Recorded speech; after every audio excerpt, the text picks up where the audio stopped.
इस कार्यक्रम के पुण्यार्चक हैं श्री राजेंद्र प्रसाद जी जैन, श्रीमती ममता जी जैन, श्री प्रशांत जी जैन, श्रीमती दिव्या जैन, पारस जैन, श्री भरत जैन, श्रीमती सौम्या जैन एवं समस्त परिवार, मुंबई।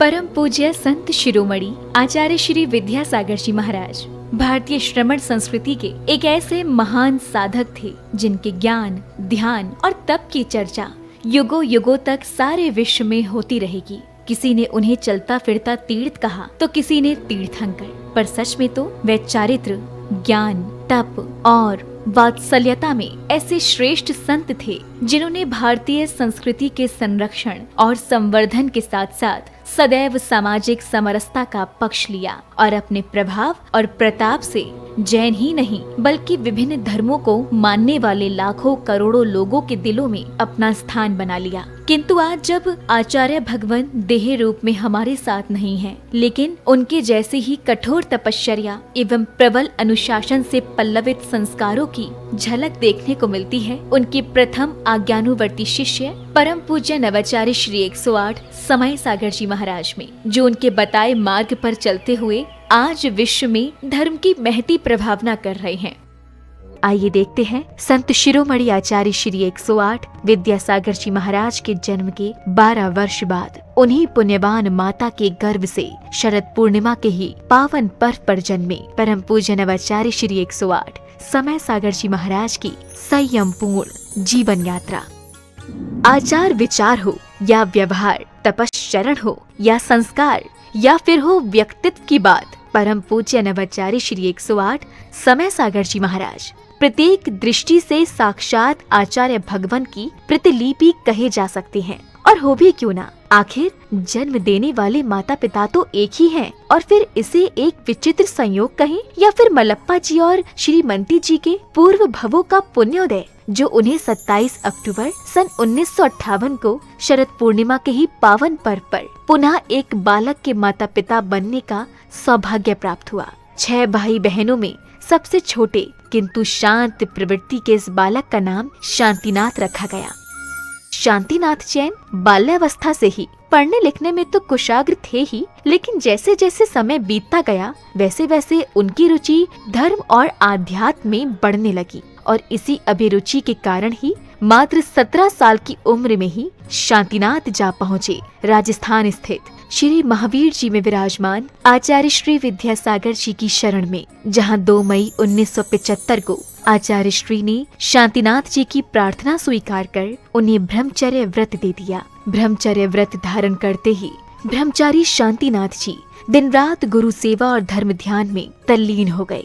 संयम व्रत को धारण कर तप और साधना के निर्मल पथ पर चल रहे ब्रह्मचारी शांतिनाथ ने केवल 5 वर्ष की अल्प अवधि में ही वैराग्य पद के विभिन्न सोपानों को पार कर अपनी योग्यता से आचार्य भगवान को प्रभावित कर लिया, जिसका पारितोषिक मिला उन्हें मुनि दीक्षा के रूप में। 8 मार्च 1980 को मध्य प्रदेश के छतरपुर स्थित श्री दिगंबर जैन सिद्ध क्षेत्र द्रोणगिरी में आचार्य श्री विद्यासागर जी महाराज ने उन्हें मुनि दीक्षा प्रदान कर दिगंबर मुद्रा का पूर्ण साधक घोषित कर दिया और नाम दिया मुनि श्री समय सागर जी महाराज। मुनि दीक्षा के उपरांत मुनि श्री समय सागर जी महाराज ने कुछ वर्षों तक आचार्य श्री के संग में रहकर अध्ययन और अध्यापन किया। तत्पश्चात गुरु आज्ञा से पृथक संघ के नायक बनकर देश भर में विहार करते हुए धर्म प्रभावना करने लगे। अपने सानिध्य में कई पंच कल्याणक एवं विधान आदि धार्मिक अनुष्ठान संपन्न कराने के साथ ही उन्होंने अपनी लेखनी से कन्नड़, हिंदी, संस्कृत और मराठी भाषाओं में कई शास्त्रों की रचनाएं भी की। सन 2018 में ललितपुर में हुए पंच कल्याणक के दौरान आचार्य कुंद के नियम सार में वर्णित निर्यापक श्रवण की व्यवस्था का उल्लेख करते हुए आचार्य विद्यासागर जी महाराज ने मुनि श्री समय सागर जी महाराज को निर्यापक पद की उपाधि प्रदान कर संघ में नवदीक्षित मुनिराजों के निर्वाह का उत्तरदायित्व सौंप दिया। आचार्य कुंद देव ने यह बात बहुत स्पष्ट लिखी है, वह बात आप लोगों को समझ में आना चाहिए।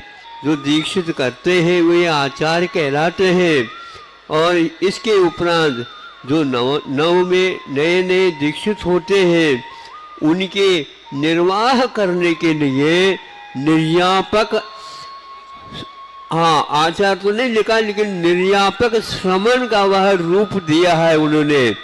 ये निर्यापक का अर्थ यह है, जैसे आचार्य महाराज कहते हैं उसके अनुसार जिनको ये दिया जाता है। ये लोग बहुत विलंब कर रहे थे, तो हमें भी ज़्यादा आग्रह करना अच्छा नहीं समझ में आया कि समय पर सब हो जाएगा। वह ललितपुर में योग था और आज आप लोगों के सामने हुआ है कि ये जितने भी नए श्रमण बने हैं, ये इनके लिए प्रशिक्षण देने का श्रेय जाता है समय सागर निर्यापक को। कौन चाहता है जिम्मेदारी लेना, लेकिन वे लेना तो पड़ेगा। तो समय सागर जी को बहुत आग्रह करना पड़ा। 40 साल होने के उपरांत हाउ कहा है।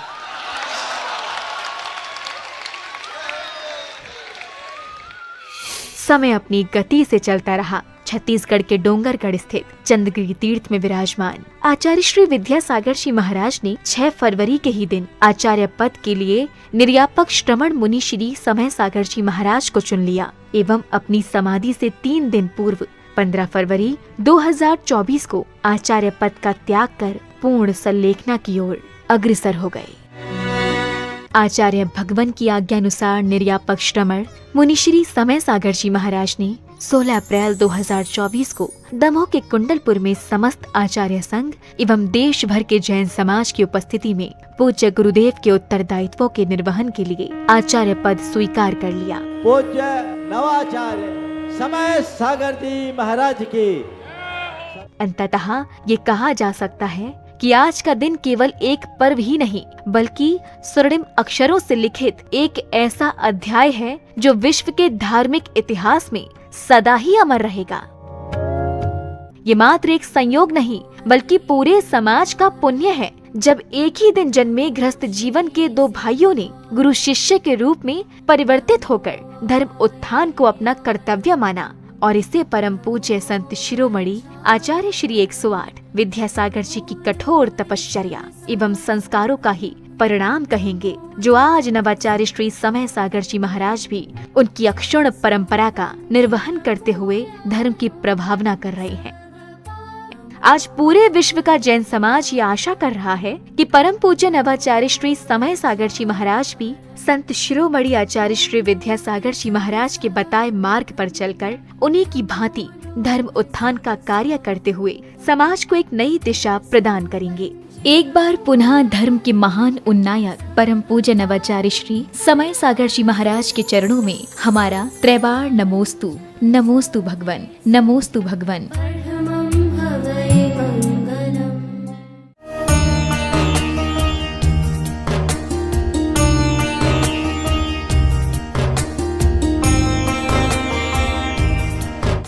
ओम नमः सिद्धेभ्यः, ओम नमः सिद्धेभ्यः, ओम नमः सिद्धेभ्यः। मंगलम भगवान वीरो, मंगलम गौतमो गणे, मंगलम कुंदकुंदाद्यो जैन धर्मोस्तु मंगलम।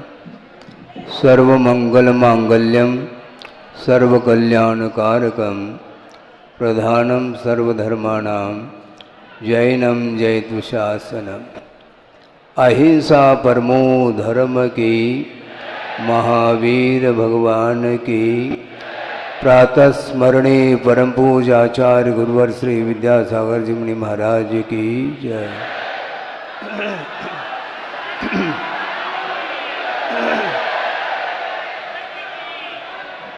आगम में हमें एक कार्य का स्मरण में आ रही है जो आगम में पढ़ने को मिलती है। बहुत प्रासंगिक है। अत्यंत प्रासंगिक होने के कारण उसको यहाँ पर प्रस्तुत करना बहुत उपयुक्त समझता। वह कारिका है सतां विज्ञात तत्वानां, सतां विज्ञात तत्वानां सत्यशीलावलंबिनां चरणस्पर्श मात्रेण विशुद्धति धरातलम। यह धरती पवित्र हो रही है। किसके स्पर्श से? सत्पुरुषों के चरण स्पर्श से। वे सत्पुरुष कैसे होते हैं? विज्ञात तत्वानाम, ऐसा एक विशेषण दिया है शिवचंद्र आचार्य ने। वे सत्पुरुष कैसे होते हैं? जिन्होंने तत्व को जान लिया है। तत्व का अर्थ होता है पदार्थ का जैसा स्वरूप है उसको उस रूप में ज्ञान जिन्होंने कर लिया है।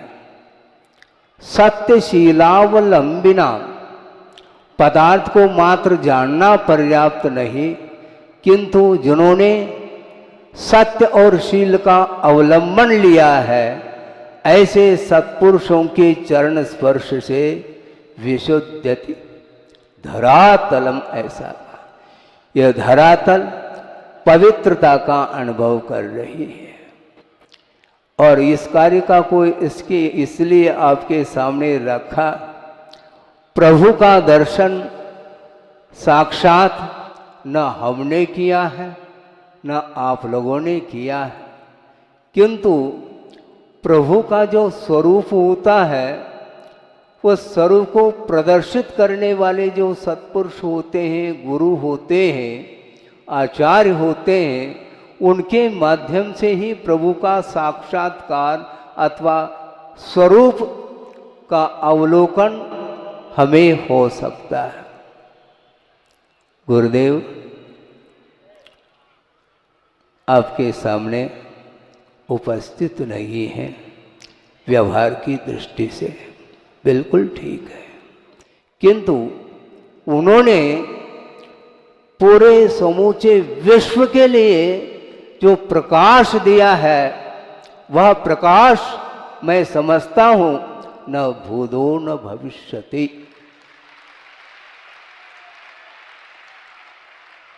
और इस प्रकार का प्रकाश वही दे सकता है जिसने सत्य और शील का अवलंबन लिया है। बहुत कठिन है शास्त्र का अध्ययन करना, शास्त्र को पढ़ना और शास्त्र की व्याख्या करना। बहुत मिल सकते दुनिया में, किंतु सत्य और शील का अवलंबन करना खेल नहीं है बंधु। गुणभद्र स्वामी ने भी कारिका दी है, उसका अनुवाद भी गुरुदेव ने किया है। जिस समय उस अनुवाद को हमने पढ़ा, उभय लोक की हित की बातें कई सुनते थे। फिर से दोहरा रहा हूं, उभय लोक की हित की बातें कई सुनते थे, विगत काल में भी दुर्लभ थे, सुनते गुणते थे। गुणने वालों की संख्या बहुत दुर्लभ है विगत काल में भी। उभय लोक की हित की बातें कई सुनते थे, विगत काल में भी दुर्लभ थे, सुनते गुणते थे। धर्म सुनाता कौन सुने अब, वे भी दुर्लभ विरल मिले, और हित पथ पर चलने वाले तो ईद चंद्र सम विरल खिले, ऐसा कहा।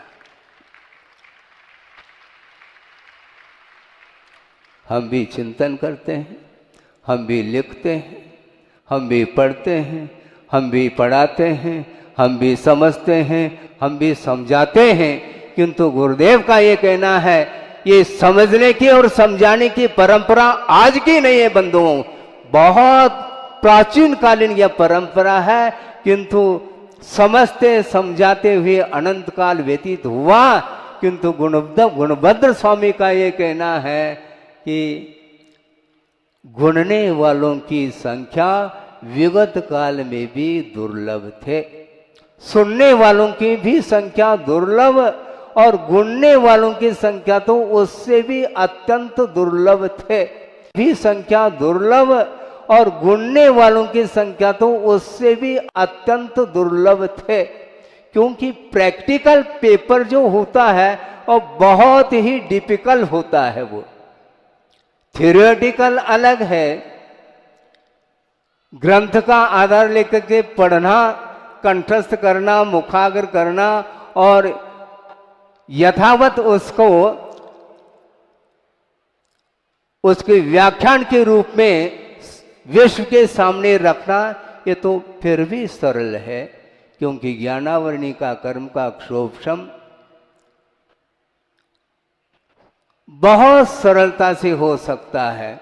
हालांकि ये भी दुर्लभ है, किंतु इसलिए सुलभ कह रहे हैं कि मिथ्यात्व की भूमिका में भी, प्रथम गुणस्थान में भी कई अंगों का वह ज्ञान रखता है, इसके बावजूद भी सम्यक दर्शन से वो वंचित रहता है। इसलिए ज्ञानावरणी कर्म का क्षोभशम भिन्न है और दर्शन मुनि का जो क्षोभशम है, जिसके माध्यम से ज्ञान में समीचीनता आती है, जिसको सम्यक दर्शन बोलते हैं, ये अत्यंत दुर्लभता की कोटि में रखा है। इसलिए हम ज़्यादा नहीं कहना चाहते कि सताम विज्ञात तत्वानाम सत्यशीलावलंबिनाम चरण स्पर्श मात्रेन विशुद्धति धरातलम। और पूर्व में निर्यापक श्रवण सुधा सागर जी माध्यम से भी आपको जानकारी मिली है गुरुदेव के विषय में, और पूर्वाचार्यों के विषय में भी काफ़ी आगम के आधार से आपके सामने विषय रखा है, प्रासंगिक रखा है। और पूर्वाचार्यों की श्रृंखला में धीरे धीरे आगे बढ़ते बढ़ते आचार्यों की परंपरा वर्तमान में आचार्य गुरुदेव के सामने आप लोग देख रहे हैं। आचार्य गुरुदेव कौन है? आचार्य विद्यासागर जी महाराज। और ये सारा का सारा चतुर्विध संघ उनका है, ये ध्यान रखो। किसी ने कहा सज्जन ने कि महाराज बहुत सारे उपसंग हुए हैं और उसमें आपका उपसंग तो संख्या की अपेक्षा से बहुत अधिकता को लेकर के है, ऐसा उनका कहना था। हमने सुन लिया है और उत्तर ये दिया है, आपने क्वांटिटी की ओर दृष्टि गई है, ठीक है, अपनी जगह है, किंतु यह उपसंग जिसमें संख्या अन्यों की अपेक्षा से अधिक है, ये आपकी दृष्टि है, किंतु एक बहुत बड़ी भूल आपकी हो गई है। वो ये है कि यह उपसंग है, ये शाखा उपशाखाएं हैं, किंतु ये सारे जितने भी शाखा और उपशाखा हैं वो किसके हैं? वृक्ष के हैं, ये ध्यान रखो। वृक्ष के बिना न शाखा है, न उपशाखा है, न डाली है, न फूल है, न पत्ते हैं, न फल है। ये सारे के सारे उस वृक्ष के आधार को लेकर के ये ध्यान रखे। इसलिए मेरा उपसंग नहीं, मैं स्वयं संगस्त हूं।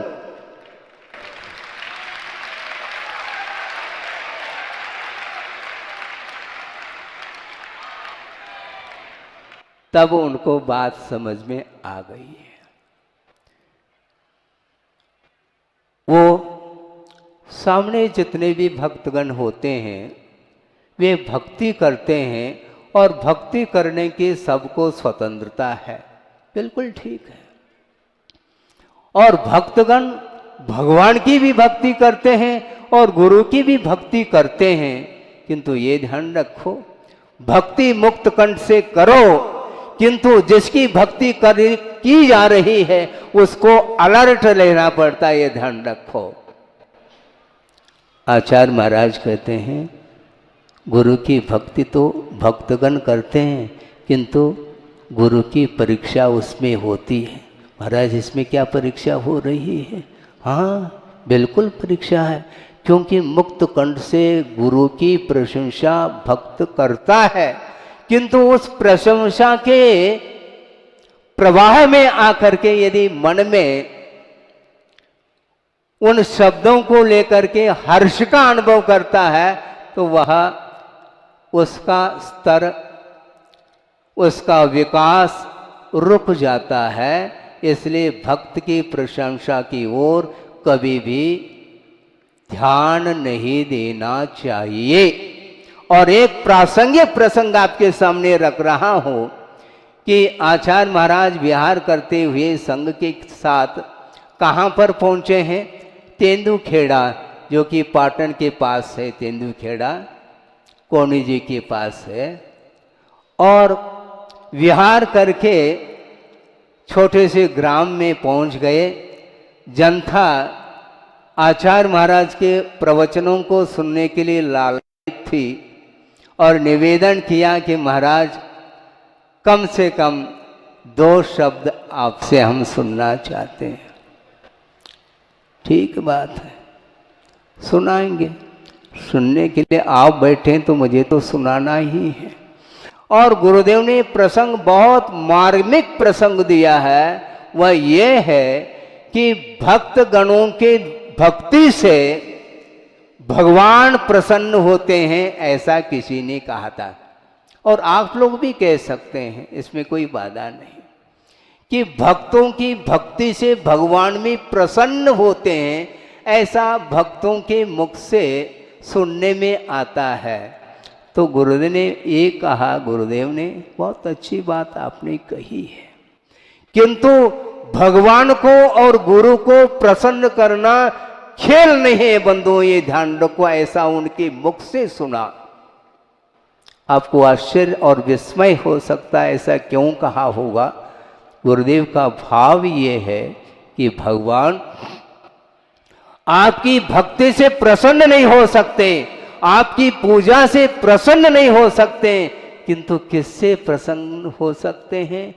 भगवान की आज्ञा का अनुपालन जब आप हृदय से करते हैं तब भगवान भी प्रसन्न होते हैं। इसी प्रकार गुरु भी प्रसन्न होते हैं। और गुरु को प्रसन्न करना चाहो तो ध्यान रखो, गुरु की भक्ति करो, किंतु हृदय से जो भक्ति करता है उससे ही गुरु प्रसन्न हुआ करते हैं। महाराज ये बात क्या बात, हमें बात समझ में नहीं आई। भक्ति करना तो ये तो बात हमें समझ में आ रही है, किंतु हृदय का अर्थ क्या? हृदय का अर्थ क्या है? उसे भी भक्ति हो सकती है। और अनंत काल से संसारी प्राणी ने केवल औपचारिक ही भक्ति की है, इसलिए इस धरा तल पर अभी भी परिभ्रमण कर रहा है, ऐसा गुरुदेव का कहना था। और गुरुदेव ने कई बार प्रवचन के दौरान इस पंक्ति को भी दोहराया है, जो आचार्यों ने इस पंक्ति को स्तोत्र में उल्लेखित किया है। कल्याण मंदिर स्तोत्र का पाठ आप करते हो, भक्तामर का पाठ तो व्यापक रूप से सब जगह पाठ चलता रहता है, किंतु कल्याण मंदिर स्तोत्र में आचार्य क्या कह रहे हैं सुनो। अब ऐसा कहना पड़ेगा क्योंकि उपदेश अलग है, सुनो। हाँ, इसमें क्या है, ये उपदेश नहीं, किंतु सुनो अर्थात गौर करो। हम गौर से सुनते नहीं, सुनते तो हैं, दुकान है तो सुनते हैं, इसलिए दुकानदार हैं आप लोग, दुकान है और सुन लेते हैं, किंतु आचार्य कहते हैं गौर करो। वो ये कहना चाहते हैं कि भगवान की भक्ति, भगवान की पूजा और भगवान के देशना का श्रवण, ये सब अनंत काल से संसारी प्राणी ने किया है। इसके उपरांत भी यदि कल्याण नहीं हुआ है तो इसमें बहुत बड़ा प्रश्न चिन्ह खड़ा होता है। वह प्रश्न चिन्ह क्या है, उस पंक्ति में आपको ध्यान से सुनेंगे। वो उस पंक्ति में क्या भाव दे रहे हैं आचार्य महोदय, सुनिएगा। आकर्णितोपि आकर्णितोपि महितोपि निरीक्षितोपि, आकर्णितोपि महितोपि निरीक्षितोपि नूनं न चेतसि मया विधृतोसि भक्त्या जातोस्मि तेन जन बांधव दुख पात्रम यस्मात् क्रिया प्रतिफलन्ति न भाव शून्य। भाव शून्य जितने भी क्रियाएं हैं वे कभी भी फलवती नहीं हुआ करती। इसलिए आकर्णित मया, हे भगवान हमने आपको सुना, मया कह रहे हैं त्वया नहीं, हे भगवान मैंने आपकी देशना को इन कानों से श्रवण किया है। आकर्णितोपि महितोपि, हे भगवान हमने आपकी पूजा की है। आकर्णितोपि महितोपि निरीक्षितोपि, हे भगवान आपका दर्शन भी हमने किया है। किंतु नूनं न चेतसि मया विधृतोसि भक्त्या, हे भगवान मैंने आपको हृदय में नहीं मिटाया है। भक्ति के साथ आपकी भक्ति तो की, किंतु ओसे भक्ति करने के कारण वह परिभ्रमण ज्यों का त्यों बना हुआ है। हमें परिभ्रमण नहीं करना, हमें यात्रा करनी है। यात्रा और परिभ्रमण में जमीन आसमान का अंतर है। पंच परावर्तन का नाम परिभ्रमण है, और इस पंच परावर्तन से जो ऊपर उठ जाता है उसकी यात्रा होती है। और यात्रा जब होती है मोक्ष पथ पर आरूढ़ हो जाता है। यात्रा करता करता बहुत बड़ी लंबी यात्रा है, किंतु हृदय में देव शास्त्र गुरु को विराजमान करके जो यात्रा करता है उसकी यात्रा बहुत ही अल्प काल में पूर्ण हो जाती है और मंजिल में प्रवेश पाता है। इन पंक्तियों को आपने सुना, पढ़ा। इन पंक्तियों की रचना करते समय आचार्यों के कितने भाव उत्कृष्टतम होंगे हम और आप आकलन नहीं कर सकते। भक्ति तो हम करते हैं, हृदय से भक्ति नहीं करते। न जाने कौन कौन से अपेक्षाओं को लेकर के भक्ति करते हैं। गुरुदेव कहते हैं भक्ति करो किंतु हृदय के साथ करो। हृदय से भक्ति जो की जाती है वह वस्तुतः वास्तविक भक्ति मानी जाती है। हाँ, और गुरुदेव ने ये कहा कि देखो यह पंचम काल है, मोक्ष मार्ग अवरुद्ध नहीं है, किंतु जो मोक्ष मार्ग है बहुत लंबा चौड़ा है। लंबा भी है और चौड़ा भी है। हाँ, बहुत लंबा चौड़ा है। और उन्होंने ये कहा था, उनके मुख से जो शब्द निकले हैं उन्हीं को आपके सामने प्रस्तुत कर रहा हूं। उन्होंने ये कहा कि वस्तुतः वर्तमान में मोक्ष मार्ग है तो, किंतु मोक्ष मार्ग किमात्मक है। उन्होंने कहा मोक्ष मार्ग पर हम चल रहे हैं और भावलिंग के साथ चल रहे हैं, किंतु भावलिंग के साथ मोक्ष मार्ग पर चलते हुए भी यह मोक्ष मार्ग वर्तमान का नर्सरी है। ये उनके मुख से हमने कई बार सुना, आपने सुना नहीं सुना आपका विषय है। उन्होंने स्पष्ट शब्दों में कहा कि वर्तमान में जो मोक्ष मार्ग है वह नर्सरी है। इसलिए कहा इसका आशय हमने पकड़ा अपनी बुद्धि के अनुरूप वह ये है, एक मान लो शरीर के ऊपर एक छोटा सा मच्छर भी बैठ जाता है तो उड़ाने के भाव मन में आ सकते हैं। श्रमण के बदन पर, शरीर पर एक छोटा सा मच्छर बैठा है और इस पिचिका के माध्यम से उसको उड़ाया नहीं, किंतु उड़ाने का भाव आ सकता है कि ये उड़ जाए। ये भाव यदि आता है तो परिचय विजयी नहीं माना जाता है। बहुत परसेंटेज में उसके लिए अंक मिलते हैं।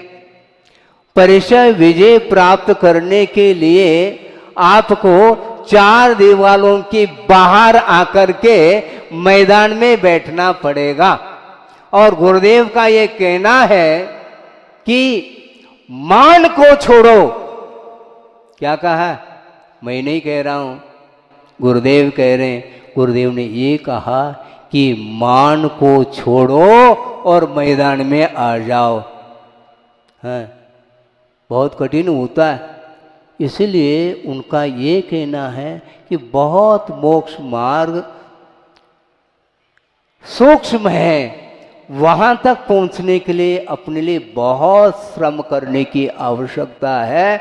और मात्र शारीरिक श्रम हमें पर्याप्त नहीं, किंतु वह जो आंतरिक साधना है, अंतर्दृष्टि को लेकर के जो साधना की जाती है, वही साधना मंजिल तक पहुंचाने में सार्थक सिद्ध होती है। वह साधना, और वो साधना के माध्यम से ही कर्म कट जाते हैं। हमें मात्र शरीर को दग्ध नहीं करना, शरीर को दग्ध नहीं करना, किंतु मोह की अंत्येष्टि करने के लिए साधना की जा रही है।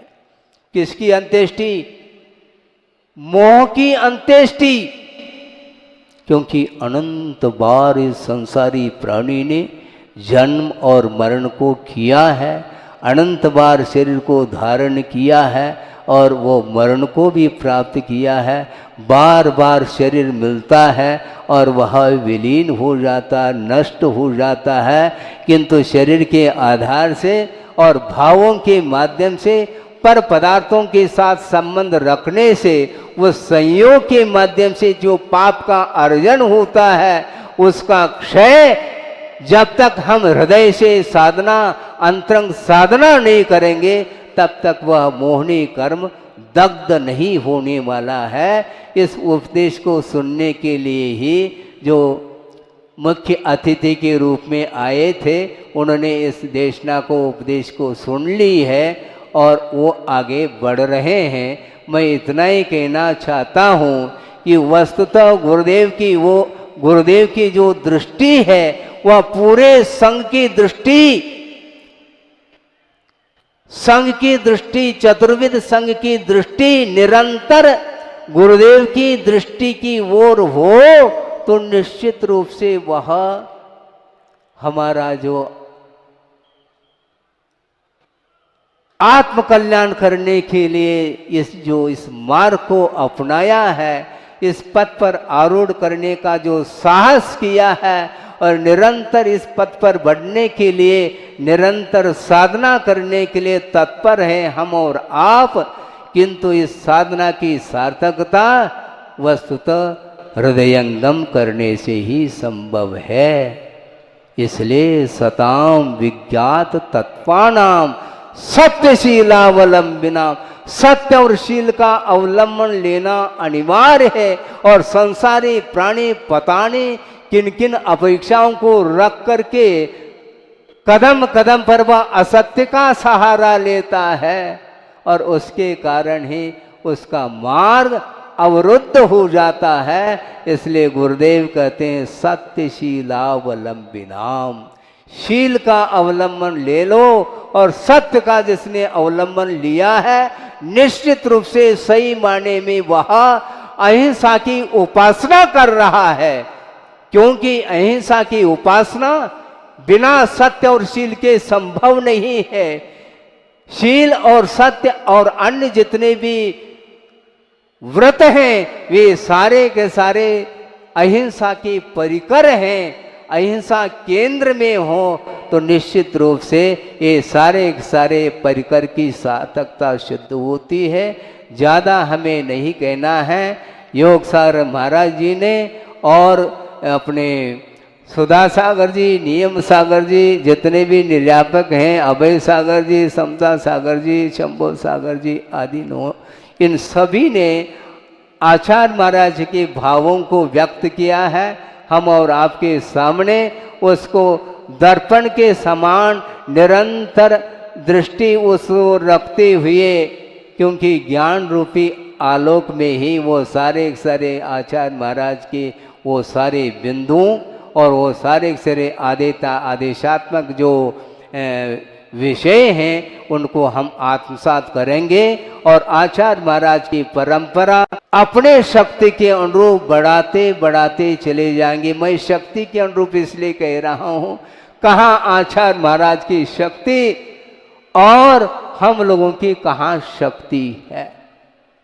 किंतु गुरुदेव कहते हैं घबराओ नहीं, चींटी की चाल से चलो, कोई बाधा नहीं, किंतु मंजिल तो पहुंच ही जाएंगे। क्योंकि उनका ये कहना है कि शुद्ध परमेष्टि की यात्रा हो चुकी है, अब वो कहीं जाएंगे नहीं। लोक के अग्रभाग पर वो विराजमान है, उनकी अब आगे गति नहीं, वह गमन नहीं करेंगे। इसलिए चींटी की चाल से भी चलेंगे तो निश्चित रूप से एक दिन लोक के अग्रभाग पर आप भी पहुंचेंगे और अनंतानंत सिद्ध परमेष्टियों के बीच में अपने को भी स्थान मिलेगा।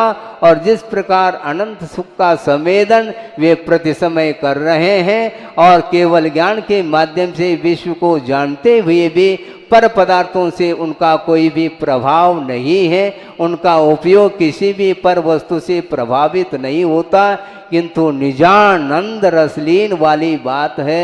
निरंतर केवल ज्ञान के माध्यम से विश्व आ रहा है उस केवल ज्ञान रूपी दर्पण में, किंतु जानने का कोई उन्हें विकल्प नहीं, केवल संवेदन होता रहता है। इसलिए सकल गेय ज्ञायक तदपि निजानंद रसलीन सो जिनेन्द्र जयवंत नित अरिरज रहस विहीन कहा है। इसलिए इस प्रकार के आचार्य महाराज की दृष्टि सबकी हृदय में समाहित हो और उसके माध्यम से उनके बताए हुए जो मार्ग है उस मार्ग पर हम अविरल रूप से बढ़ते रहें। हमें मार्ग बनाना नहीं, किंतु मार्ग जो प्रशस्त किया है उसको निरंतर मन वचन काय से उस पर चलने की आवश्यकता है। और गुरुदेव से प्रार्थना करता हूँ, हे भगवान, आपने जिस प्रकार इस प्रशस्त मार्ग पर पूरी शक्ति के साथ निरंतर बढ़ते गए और विश्व को भी प्रकाश दिया है, हमें प्रकाश देने की आवश्यकता नहीं, क्योंकि उनके दिए हुए प्रकाश में और उनके आशीर्वाद से ऐसी शक्ति प्राप्त हो, ऐसा मनोबल प्राप्त हो जिसके माध्यम से निरंतर सच्चे देव गुरु शास्त्र के आराधना करते हुए हम अपने लक्ष्य को प्राप्त कर सकें। इस पवित्र भावना के साथ अहिंसा परमो धर्म की जय। प्रातः स्मरणे परम पूज्य आचार्य गुरुवर श्री विद्यासागर जी मुनि महाराज की।